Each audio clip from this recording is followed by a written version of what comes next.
Abertura do programa, tu tá dizendo? No Facebook? Você que está nos acompanhando no Facebook, nossa, muito boa noite. Em instantes a gente vai colocar no ar o 21h30 desta terça-feira. E hoje a gente vai ter comemoração no programa. A gente devia ter comemorado ontem, afinal de contas o programa de estreia é para isso. Mas só hoje a gente se flagrou que a gente devia ter feito um brinde. E para fazer um brinde muito especial, convidei uma pessoa que ensinou milhares de pessoas no Rio Grande do Sul e em todo o Brasil a brindar. Adolfo Lona vai estar conversando conosco sobre espumantes e vinhos. Ele tem um blog maravilhoso, Vinhos Sem Frescura. E é assim mesmo que a gente tem que celebrar entre os amigos. Também, nesta edição do 21h30, vamos mostrar a chegada de Dilma Rousseff ao Rio Grande do Sul, ela que voltou hoje de Brasília após o impeachment, e também mostrar um pouco das manifestações que estão acontecendo em Porto Alegre nesta noite, pedindo a volta de Dilma ao poder, o Fora Temer. Tudo isso e muito mais em instantes, aqui na TVU. Fique ligado, você que está nos acompanhando no Facebook, no planeta inteiro, fique ligado, a gente já entra no ar. E eu quero mandar aqui um grande abraço, aproveitando para você que está no Facebook, o pessoal que está nos visualizando na Austrália, nos Estados Unidos, no Canadá, São Paulo, Rio de Janeiro. Foi muito legal o contato inbox ou as mensagens que vocês postaram na nossa página falando a respeito do programa de estreia. A gente conta sempre com a sua participação, também com opinião, comentários e sugestões de pauta para o 21h30, tá bem? Obrigado pela sua sintonia, o programa está entrando no ar.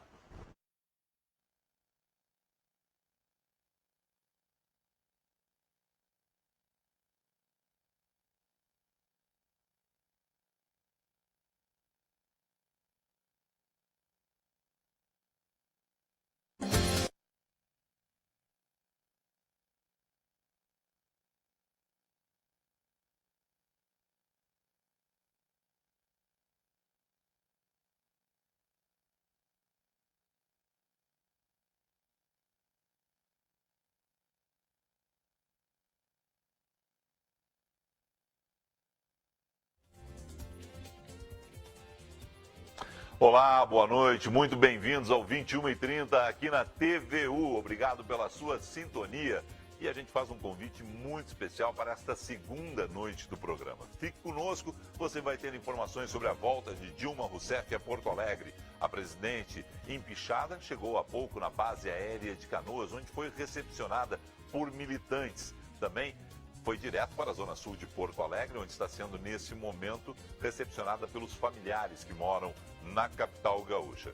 Vamos conversar aqui no programa com o cônsul da Itália a respeito da situação de milhares de gaúchos que querem a cidadania italiana. Qual é o momento, em função da crise econômica brasileira? Se aumentou o número de pessoas interessadas ou não na cidadania? E ao longo desta edição, vamos trazer aqui uma pessoa muito especial, querido Adolfo Lona, que ensinou milhares de gaúchos e brasileiros a beberem bons espumantes, bons vinhos. Tem um blog maravilhoso, Vinhos Sem Frescura. Sobre isso nós vamos falar nesta edição do 21h30, porque afinal de contas ontem a gente não brindou a nossa estreia e foi muito legal. A você que enviou as suas mensagens do planeta inteiro, sim, a gente recebeu mensagens da Oceania, da Austrália, dos Estados Unidos, da Europa, de vários estados brasileiros. O nosso muito obrigado. Continue participando pelas nossas redes sociais. O programa está entrando no ar.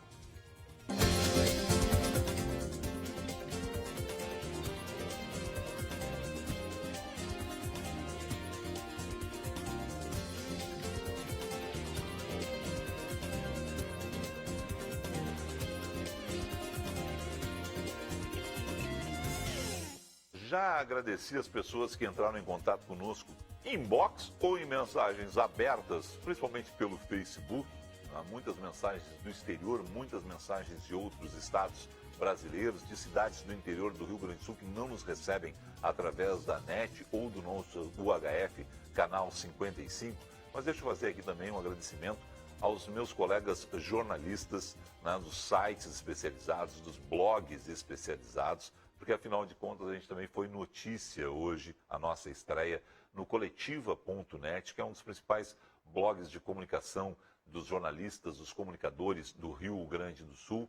Obrigado à equipe da coletiva pelo destaque que nos deu nesta terça-feira. Obrigado também ao nosso querido Previd, que também fez aí uma análise do programa e colocou principalmente o link, né, para você que quer assistir o programa de estreia, que não nos acompanhou ontem. O link está lá no site do Previd, também está nos nossos canais da TVU ou lá no meu canal do YouTube. Você pode acompanhar a estreia com o prefeito José Fortunati e com o psiquiatra Ricardo Nogueira, falando sobre a cidade e também sobre o Setembro Amarelo. Nesse momento, nós temos uma manifestação no centro de Porto Alegre em apoio a Dilma Rousseff, um Fora Temer. Dilma chegou hoje à capital gaúcha. Ela já está na residência de familiares aqui na zona sul de Porto Alegre e nós vemos aí imagens do repórter Lucas Rivas, da Rádio Guaíba, na chegada de Dilma. Vamos colocar um pouco do som, porque tinha militantes lá na base aérea de Canoas, na recepção a Dilma, na chegada de volta ao Rio Grande do Sul, depois do impeachment definido pelo Senado da República na semana passada.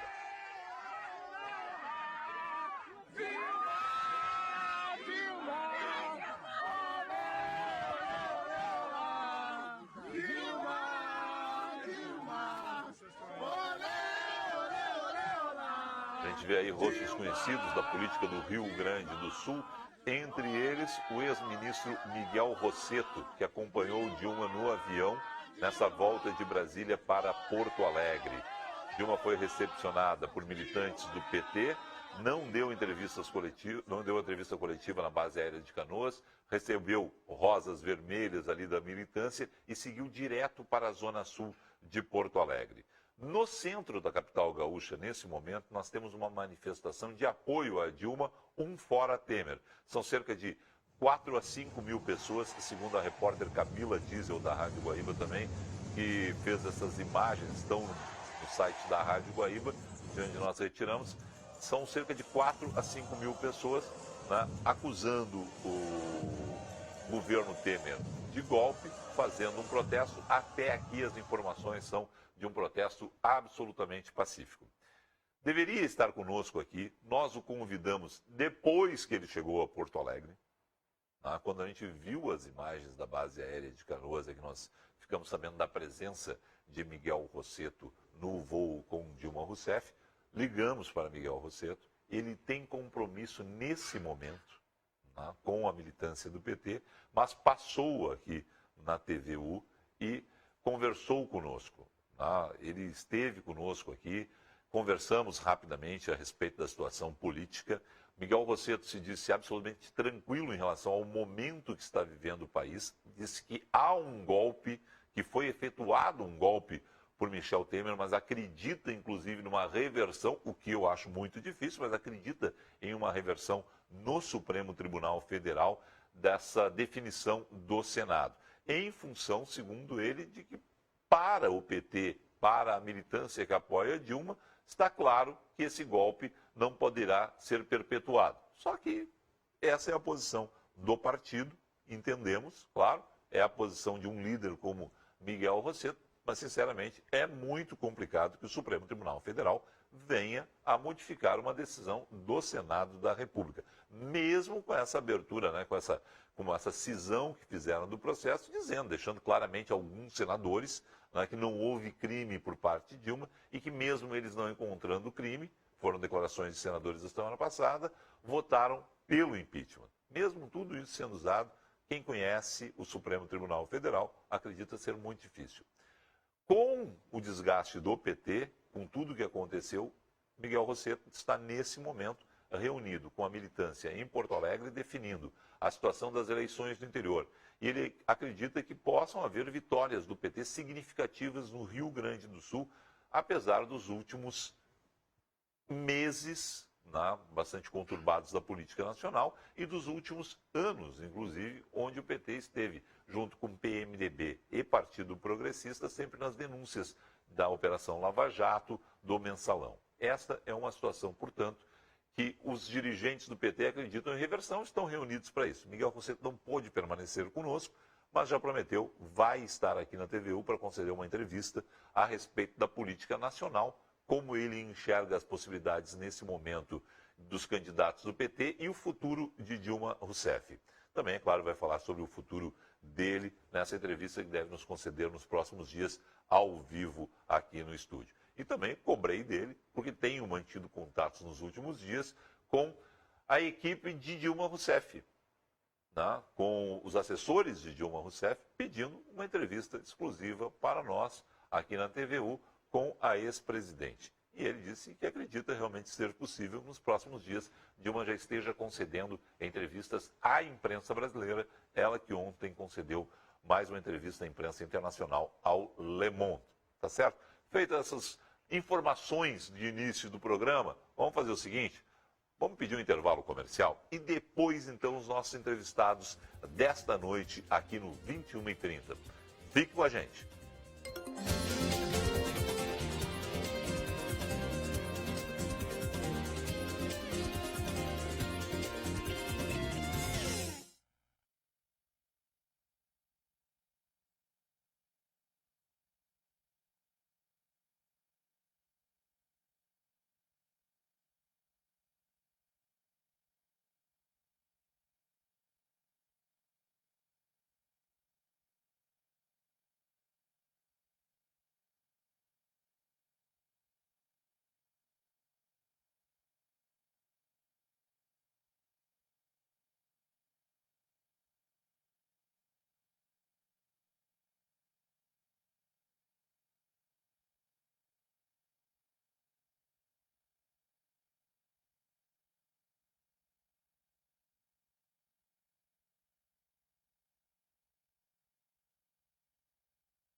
estamos com o 21h30, como você pode ver em casa, estamos aqui com vários cálices de espumante, com um bom espumante e com o autor desse bom espumante. Sim, porque ele é autor, né? E ele estudou muito para fazer isso.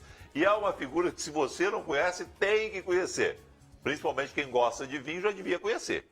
Né? É um homem que gosta de vinho sem frescura e ensinou milhares de brasileiros, milhares de gaúchos a beberem bons espumantes e bons vinhos. Adolfo Lona, prazer te ter aqui. Prazer imenso, Felipe, poder estar aqui contigo. Tem ideia de quantos alunos passaram pelos teus cursos? Uma ideia aproximada. Em 2004, quando nós terminamos, nós começamos em junho de 1988. Foi o primeiro curso que fizemos na Delantier. E em 2004, quando terminamos, tínhamos uma lista de 18.000 pessoas aproximadamente. Tem uma ideia de quantos gaúchos? Porque cada vez que eu ia, tinha muito estrangeiro. Gaúcho repetente, muito. O gaúcho provavelmente seria uns 70% dessa quantidade. Porque o gaúcho aproveitava, fazia um programa de fim de semana. Lembra que os cursos eram sexta-noite e sábado até meio-dia. Então, era um programa para um casal perfeito. Ficava pernoitando em Garibaldi, passava o fim de semana aprendendo um pouco e bebendo bastante. Bebendo bastante. Exatamente. Segundo uma injustiça que você comete, inclusive que eu ia para os cursos só para beber. O Vitor Faccioni também, filho. É, uma injustiça justa, porque os dois, efetivamente, vocês tinham só para beber. Não é verdade, mas tudo bem. Vamos lá. Brasileiro, você está há 44 anos no Brasil. Em janeiro faço 44 anos. Como é que é isso? O brasileiro não sabia beber vinho lá atrás, não sabia nem das potencialidades do vinho brasileiro. Como é que você, quando chegou aqui há 44 anos, encontrou esse Brasil, você que é de Mendoza, na Argentina? Encontrei um país fantástico, com um potencial enorme, mas com nenhuma cultura. Eu diria que a falta de cultura, e cultura eu entendo como hábito diário de você beber vinho, ainda muito limitada no Brasil. O Brasil não é um país consumidor de vinhos. Desde o ponto de vista de produção, tinha uma grande confusão nas uvas, pouca uva de qualidade com potencial bom, não tinha Cabernet Sauvignon, não tinha Cabernet Franc, não tinha nenhuma destas variedades com maior potencialidade. Então, o primeiro trabalho foi esse. Lembro que eu cheguei aqui para continuar com o exitoso rumo do Chateau du Valais, que foi um vinho que em 66 foi lançado e na década de 80 estava vendendo 600.000 caixas de Dúcia, ou seja, 1.200.000 caixas. Foi um caso raríssimo de uma marca que estava perfeitamente distribuída no Brasil, neste país continental, mas foi um constante aprendizagem. Eu acho que eu tive a sorte de chegar no Brasil, um país aberto, um país muito para fazer, com uma empresa que nos deu todo o apoio. Então foram 44 anos de constante aprendizagem. Até hoje aprendo muito e aprendo especialmente com consumidores. Naquela época era só o Cabernet Sauvignon, basicamente. Não tinha. Em 74 não tinha. Não, tinha Cabernet Sauvignon. Não, 74 vocês trouxeram, né? Vocês começaram. Em 78 trouxemos os primeiros Cabernet Sauvignon. Não, perfeito, mas eu digo assim, durante muito tempo foi basicamente o vinho do gaúcho, o Cabernet Sauvignon. Né? E depois outras vinhas nós fomos conhecendo. Você é responsável por isso, inclusive, de conhecermos outras vinhas. Né? Como é que foi esse trabalho? Primeiro, trazer o Cabernet Sauvignon, que era uma uva que era própria para o Rio Grande do Sul naquela época. Né? E depois, como é que foi crescer? Trazer outras vinhas, descobrir outras fórmulas. Veja, nos países novos, onde você não tem nenhum histórico, você não pode afirmar que naquela época a escolha do Cabernet Sauvignon foi por uma razão técnica. Não foi. Na realidade, o potencial do Cabernet Sauvignon era comercial. Era um vinho que todo mundo conhecia, porque tínhamos circulando por aqui vinhos chilenos, vinhos europeus. Então, o brasileiro, por mais leigo que fosse, sabia o que era um Cabernet Sauvignon. Agora, hoje, de 44 anos depois, a gente chega um pouco à conclusão de que o Cabernet Sauvignon não é a variedade para o Rio Grande do Sul. Mas naquele momento não tínhamos histórico, não sabíamos que poderia funcionar. Naquele momento colocaram ali, a uva nasceu e vamos embora. A uva é uma trepadeira, onde você colocar, ela cresce. Agora, se ela é capaz de traduzir o seu potencial em vinhos, isso você descobre depois de 10, 15 anos. E depois a força comercial do Cabernet Sauvignon. Por exemplo, eu tinha a ideia clara de que o Cabernet Franc tem muito mais potencial a ser um vinho típico gaúcho do que o Cabernet Sauvignon. No entanto, o mercado não reconhece, então é complicado, deveria ter um esforço em conjunto. Enfim. Vinho tem moda, né? Tem o vinho da hora, como já foi lá atrás. Então, por tudo isso, o Cabernet Sauvignon, que não era, a gente não conhecia outros, mas tem o vinho da hora, tem o Cabernet Franc em algum momento, tem o Carmenère em outro momento, tem o Pinot Noir em outro momento. Eles criam uma moda em algum momento ali, aí as pessoas seguem aquilo? A gente não pode generalizar. Depende de que mercado você está falando. Na Argentina, por exemplo, não existe moda no vinho. Na Argentina, o vinho tinto, o Malbec, que é a variedade principal, quem bebe vinho todos os dias é totalmente indiferente às modas. No caso brasileiro, de que o consumidor descobre o vinho na idade adulta, que é uma pessoa muito curiosa, a moda e a novidade chamam muito a atenção. Por isso que é um mercado em constante evolução. Veja bem que até 10 anos atrás nós recebíamos somente Cabernet Sauvignon do Chile, quando o Chile descobre que o que ele chamava de Merlot era Carmenère, nós começamos a entender que o Carmenère é uma variedade. Ou seja, é um mundo muito dinâmico brasileiro. Isso é o atrativo do mercado brasileiro. Por outro lado, é desafiador, por quê? Porque ele se esquece das marcas. Então, você trabalhar com uma marca como a nossa, Adolfo Lona, que é uma marca que a gente constrói todos os dias, é um trabalho árduo, porque você precisa ganhar a confiança desse consumidor, que está ávido por inovar e por curiosidade. Quando é que você decidiu empreender o teu próprio vinho? Porque você estava muito ligado, né? O Barão de Lantier 91 era o teu clássico, né? É o teu vinho talvez assim mais conhecido, né? E aí chega num momento que você diz, bom, agora eu vou ter a minha marca. Como é que foi esse momento para ti? Como é que foi empreender, criar uma marca? Você tinha um nome conhecido, mas fazer uma marca é outra coisa. Eu não planejei nada. Eu sempre digo de que quem trabalha multinacional, em algum momento sai, se enche a paciência e sai. Porque são muito duras as empresas multinacionais. A Martini foi comprada pela Bacardi sem absoluto compromisso com a área vitícola. Então, eu em 2002 comecei a pensar que devia ir procurando o meu caminho. Em 2004 saí.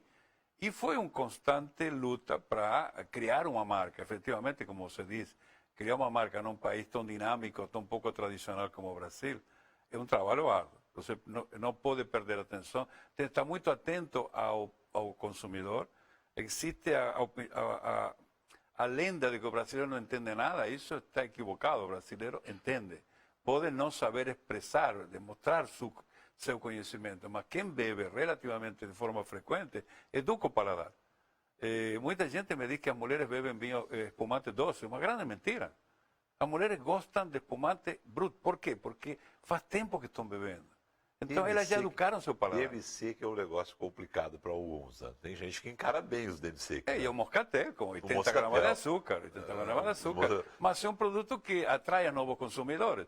Aquele que já está mais acostumado, que o paladar está mais educado, não quer mais açúcar. Açúcar atrapalha.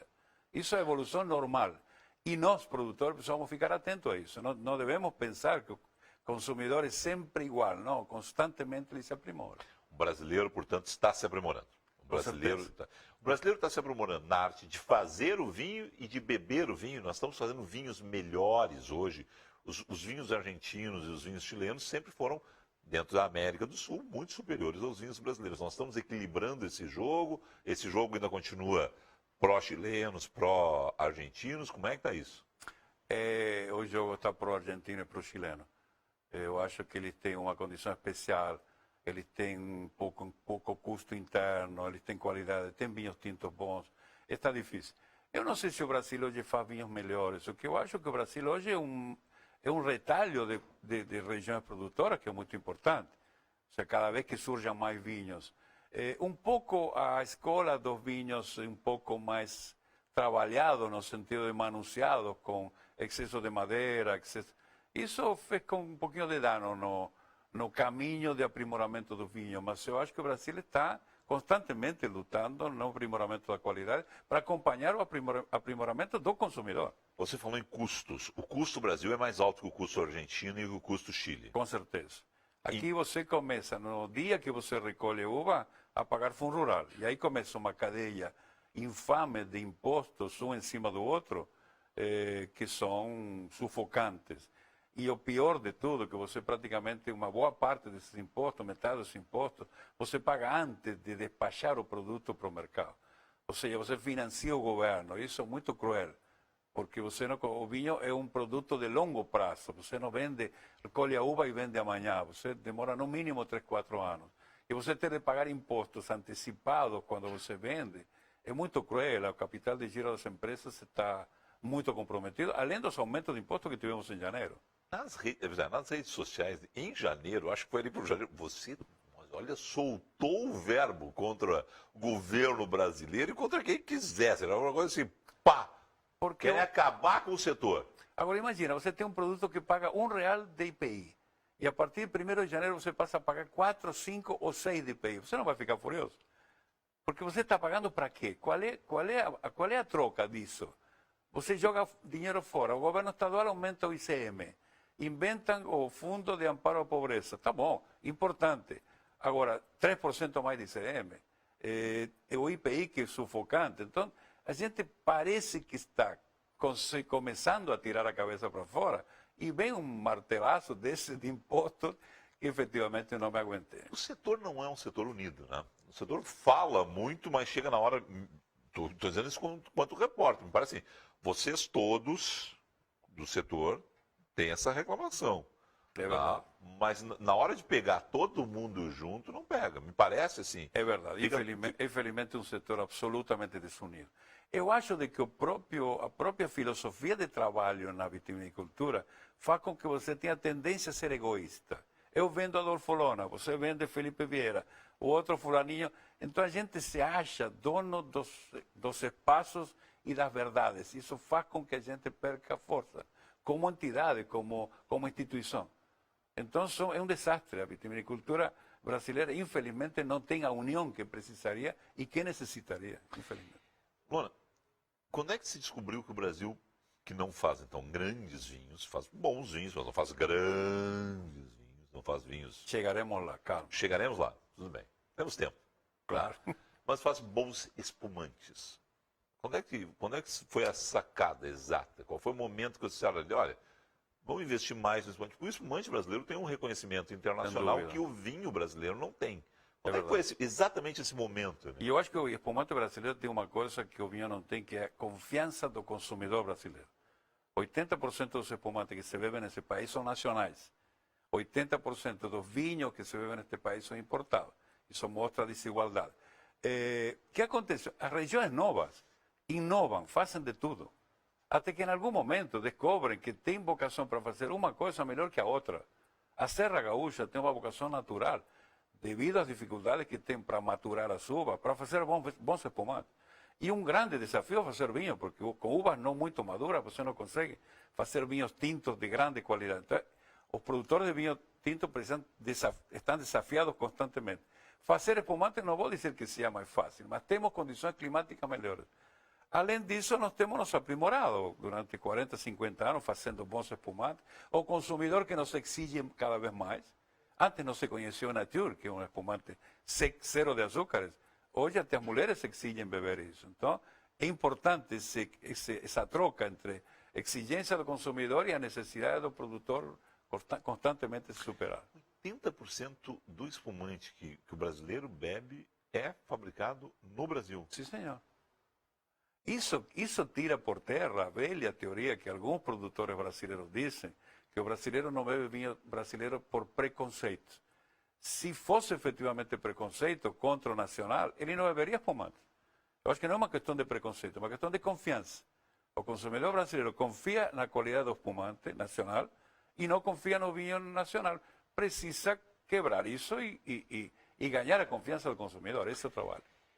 Essa situação hoje do nosso preço em relação ao mercado externo, né? Para nós virarmos exportador, nós temos condição ou essa carga de impostos também nos impede lá fora, o nosso espumante chegaria muito caro em relação ao que eles compram lá fora? Eu te diria que temos muitos problemas. Três, diria, principalmente. Primeiro, não temos imagem de país produtor. A qualquer europeu, você fala em Brasil, ele imagina Bahia, carnaval, futebol, mas jamais um inverno rigoroso, uva cultivada. Não tem essa imagem, temos de criá-la. Segundo, não temos estabilidade econômica.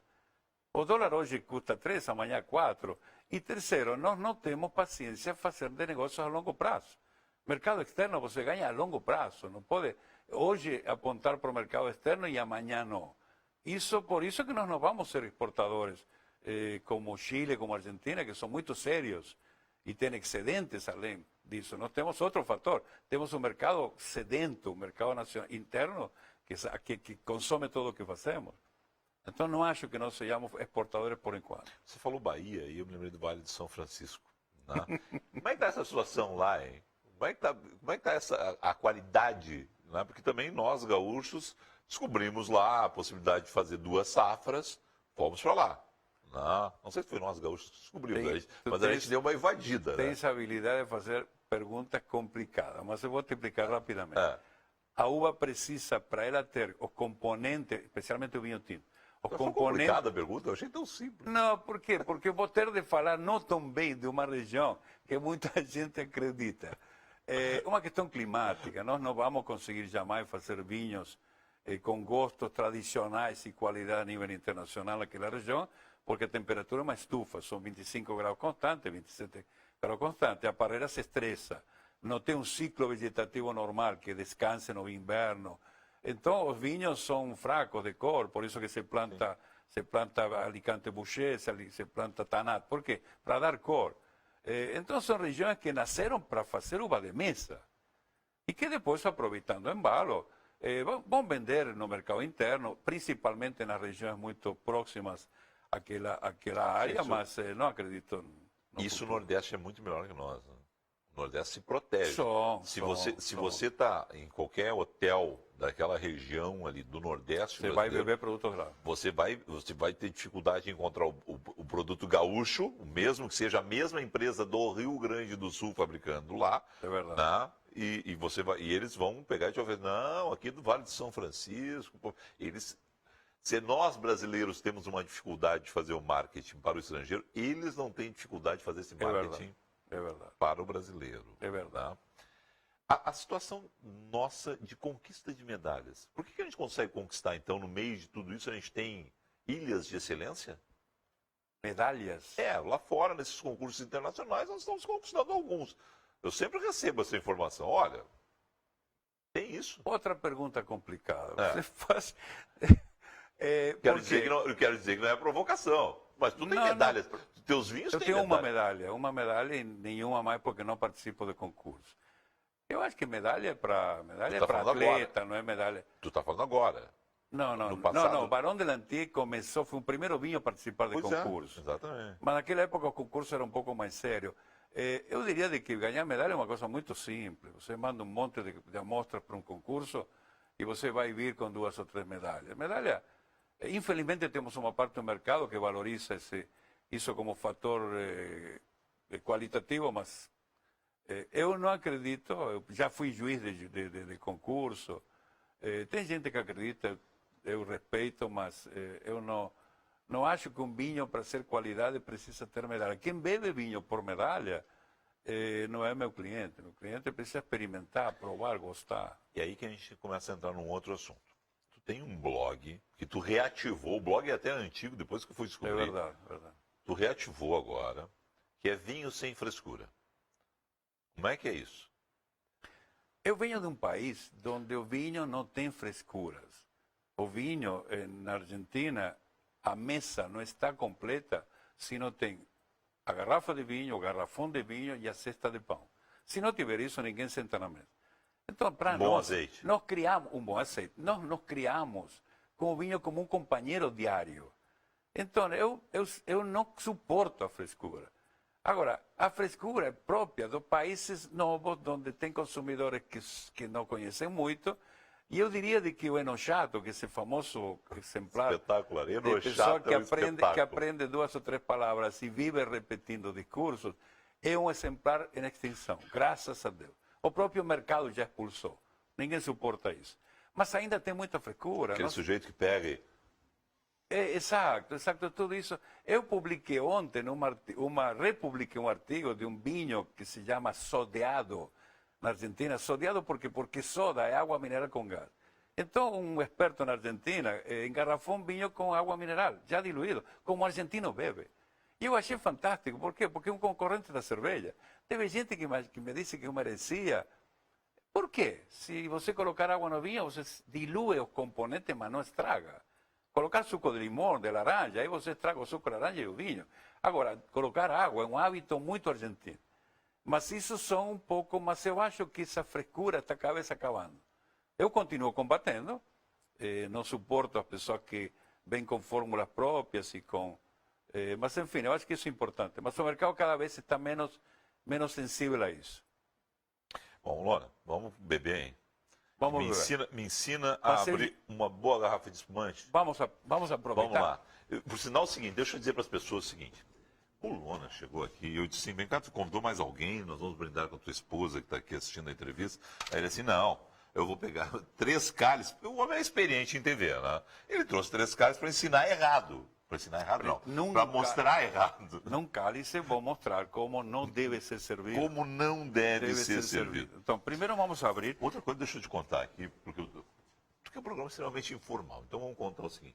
Hoje eu cheguei e falei assim, pô, é vinho sem frescura, leva uma boa garrafa de vinho. Aí ele assim, não, é o segundo programa, vamos brindar o programa. Eu assim, é verdade, a gente devia ter feito um brinde ontem, vamos brindar hoje. Vamos aproveitar e fazê-lo. A garrafa de espumante é friada num balde de gelo para não esfriar a rolha. Perfeito. A rolha é um elemento que endurece, perde elasticidade quando está fria. Certo. Então, por isso é frio líquido e não é frio a rolha. Então não enterra toda a garrafa lá dentro. E tampouco não frisa durante horas, porque isso vai prejudicar. Tá bem? Então aquelas pessoas que ficam lá. Isso. Abrir, isso. Exato. Abrir uma garrafa de espumante tem que ser um ato relativamente elegante. Certo. Não pode ser uma luta corporal entre você e a rolha. Então, para isso, você não precisa complicar, tá bem? Eu tenho a gaiola, a rolha, eu geralmente não retiro a gaiola, abro certo. a garrafa com a gaiola junto. Então, veja, estou desparafusando e puxando para fora para ela não quebrar, porque se ela quebrar pode me machucar, complica. Coloco o arame embaixo, eu abraço e eu giro um pouquinho a garrafa. Só um pouquinho, mostra lá direitinho. Gira lá. Giro a garrafa, não giro a rolha, não solto a rolha. Vê, a rolha está saindo.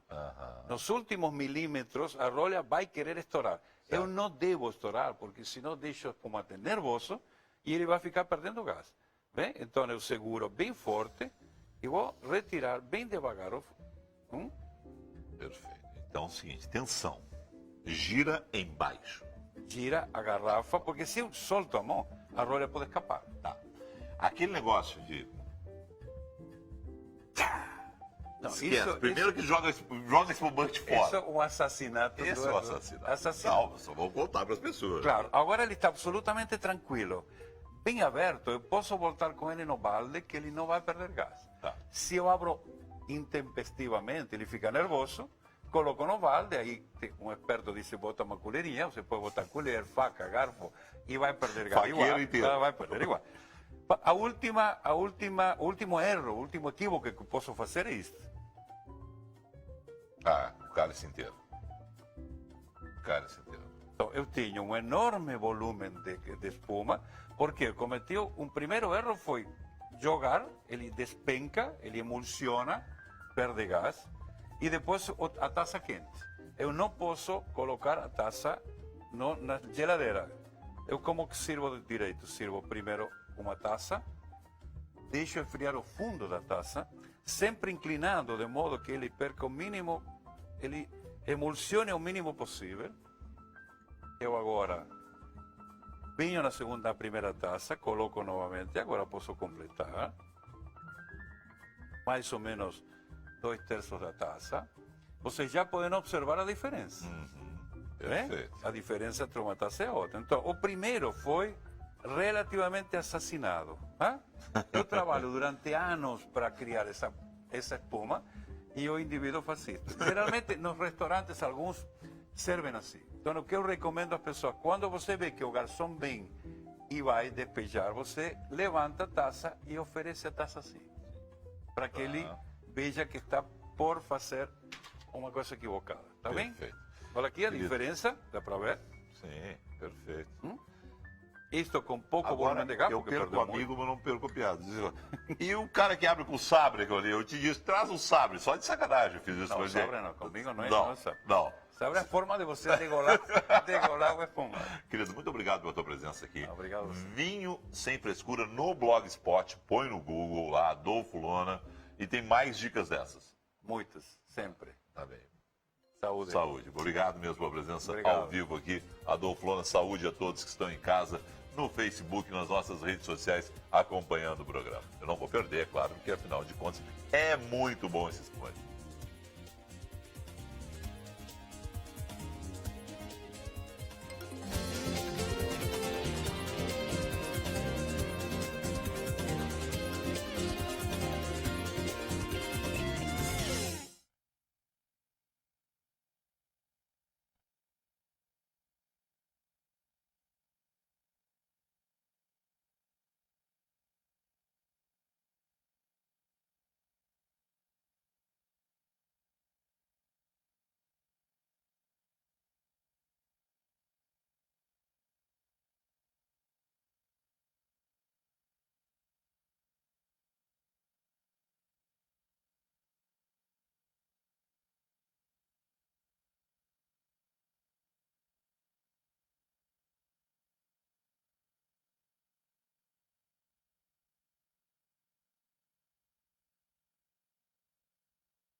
Eu juro que não foi porque ontem a gente recebeu vários recados, eu disse isso na abertura do programa, do exterior.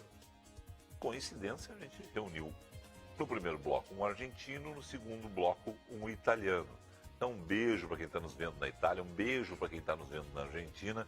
Conosco Nicola Occhipinti, que é o cônsul da Itália no Rio Grande do Sul. Prazer tê-lo aqui. Um prazer para mim. Qual é o- Obrigado pelo convite. Qual é o tamanho da comunidade italiana hoje no Rio Grande do Sul? Temos como gaúchos de origem italiana quase 4 milhões. Então, mais de um terço da população do Rio Grande do Sul tem origem italiana.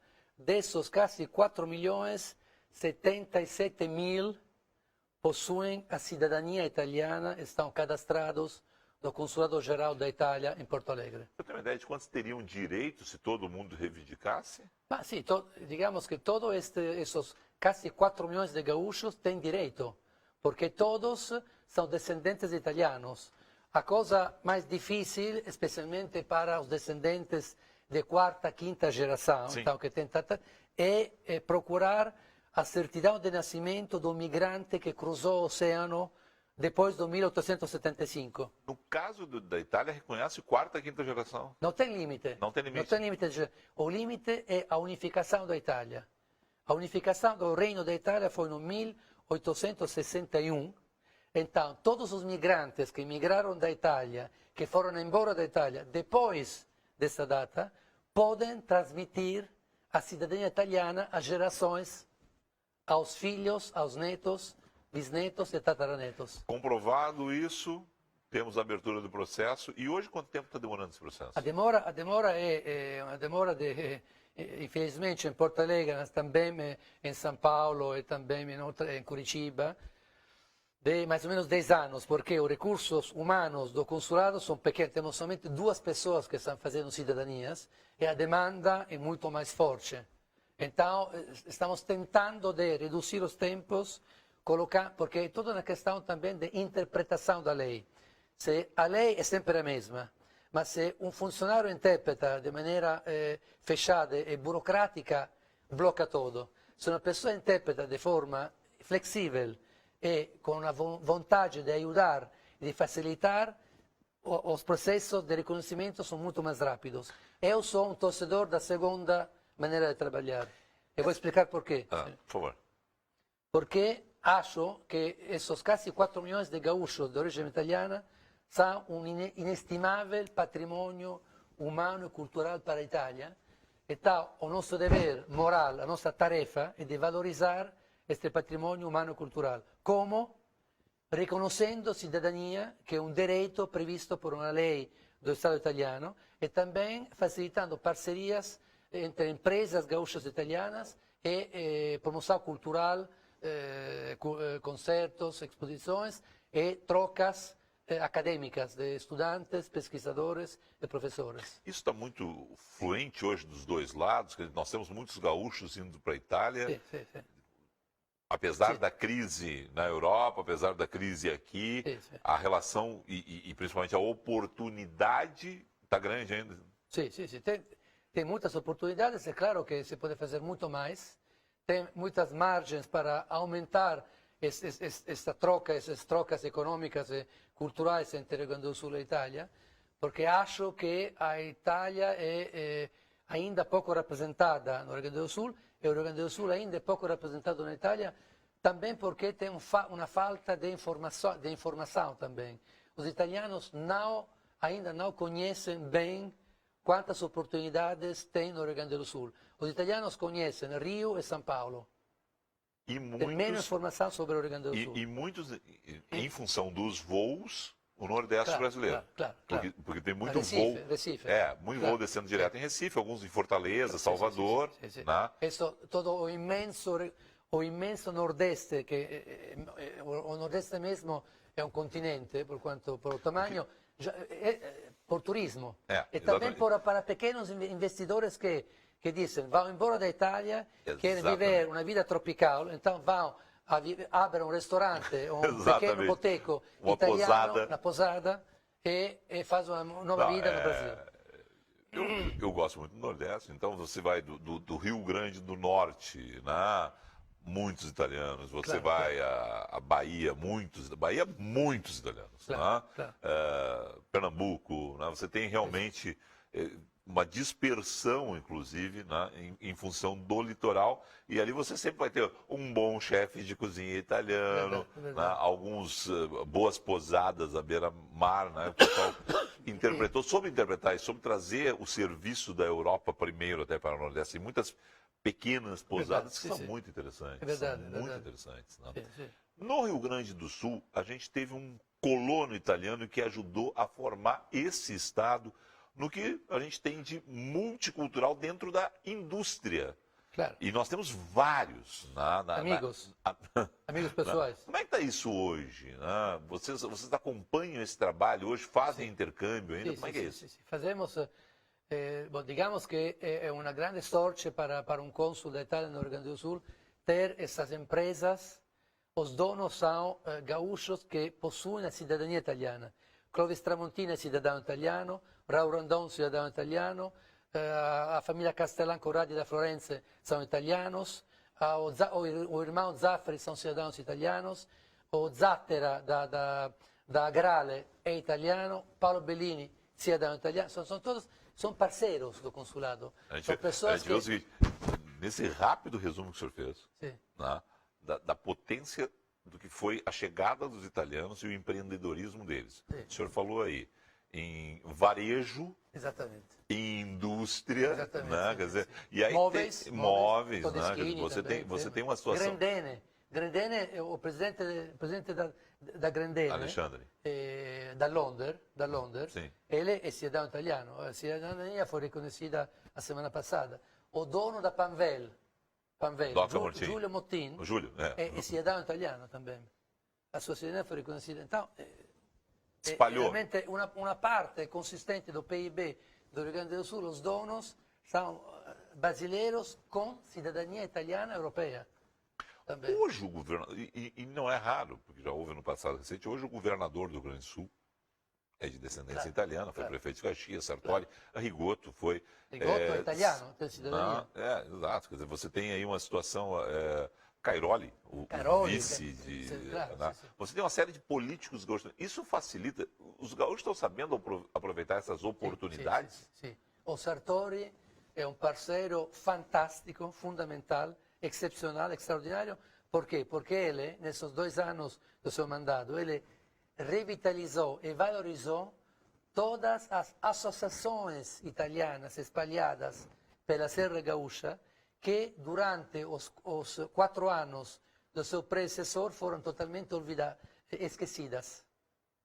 Então eu sou grato ao governador Sartori porque graças a ele, ele me está ajudando muito nesse trabalho de valorização da cultura italiana, do patrimônio cultural italiano no estado, no Rio Grande do Sul. Voltando, porque o tempo passa rápido, né? Como é que se faz o processo hoje? Quem quiser hoje ainda. Porque são 4 milhões, eu fiquei impressionado que são apenas 77 mil que já ingressaram, né? Sim. Como é que se faz o processo? Que já Sim, possuem já a estão. cidadania. Já possuem cidadania. É muito Temos pequeno. quase 50 mil na fila, quase 50 mil pessoas. Tá. São 15 mil famílias. Tá. E hoje, como é que se começa um processo? Hoje é a mesma forma do passado? Como é que faz? Mais ou menos sim.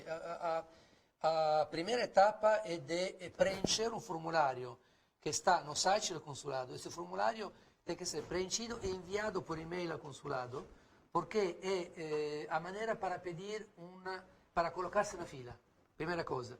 Depois, feito isso, uno pode começar a procurar a documentação. A documentação, o primeiro documento é a certidão de nascimento do avô italiano, que nasceu na Itália. Depois, a certidão de nascimento inteiro teor do seu filho, o casamento dele, o óbito, depois o casamento do filho, e depois o certidão de nascimento da várias gerações até a pessoa que pede a cidadania. Tudo traduzido pelo tradutor juramentado. Uma pequena novidade é que a partir do 15 de agosto passado entrou em vigor no Brasil inteiro a Convenção da Haia sobre a apostille esta convenção é um convênio multilateral internacional entre o Brasil e 111 países. Deixa eu só pedir para o pessoal ajustar melhor o seu microfone nesse momento. Enquanto isso, deixa eu dizer o seguinte para você. Você pode entrar em contato conosco pelas nossas redes sociais, enviando mensagens durante o programa. Eu quero agradecer porque são muitas mensagens carinhosas. Né? E aí é claro que a gente não vai ficar aqui lendo elogio. Mas quando você tiver perguntas para os nossos entrevistados, a gente pede que você mande, porque afinal de contas a sua curiosidade também deve ser a curiosidade de dezenas de outros telespectadores da TVU nesse horário. E no caso aqui, as pessoas estavam pedindo exatamente isso. Boa parte pede para ele nos dar o caminho hoje completo. E tinha muita gente aqui também na nossa interatividade dizendo o seguinte, da demora. Sim. O senhor reconhece a demora em função disso? Infelizmente, sim.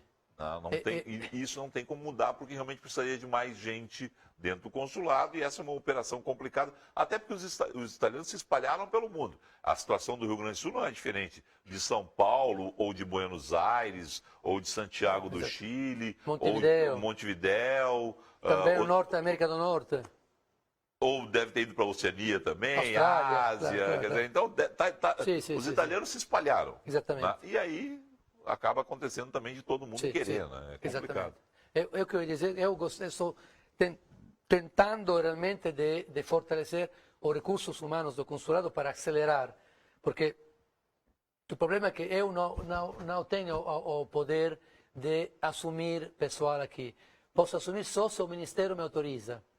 Então, estou tentando de pedir mais recursos humanos e é claro que a minha maior fonte de frustração destes 2 anos aqui no Rio Grande do Sul é justamente esta fila, porque eu considero todos esses gaúchos de origem italiana um patrimônio inestimável.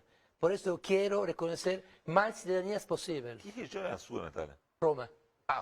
Capital. Romano, capital, sim. Roma. Sim, porque meu pai era também um servidor do Estado, então os ministérios são todos em Roma, era diplomata também. Seu pai era de onde? Era de Roma porque era diplomata. Não, perfeito, mas ele veio, a família, antes de ir para Roma? Eu? Não, a família do seu pai, Sim. antes de ir para Roma, sempre foi Roma? Meu pai nasceu em Tunísia, porque seu pai era siciliano e sua mãe francesa. Já é uma família de diplomatas? Meu pai, sim. Tá, não bem. É o pai da minha mãe. Ou seja, perfeito. é o sogro do meu pai. Tá bem, então tá, essa era a conexão. Essa a conexão, sim. tá certo. Nicola, quero lhe agradecer muito pela presença aqui, prazer. Desejar sucesso nessas operações. Está gostando de morar em Porto Alegre? Muito. Imensamente. Me sinto em casa, porque todos os gaúchos me acolheram com um carinho como se eu fosse um membro da família. Por esses laços de sangue. O senhor estava jogando futebol antes de vir para cá? Sim. Com gaúchos, com italianos, com quem era esse futebol? Ma todo, gaúcho, italiano, uma mescla. Muitos têm raiva ainda do Paulo No Bom Rossi? Conselho, na escola do Bom Conselho. Muitos ainda têm raiva do Paulo Rossi ou já passou isso quando ainda falam? Essa é uma pergunta. Sim, claro.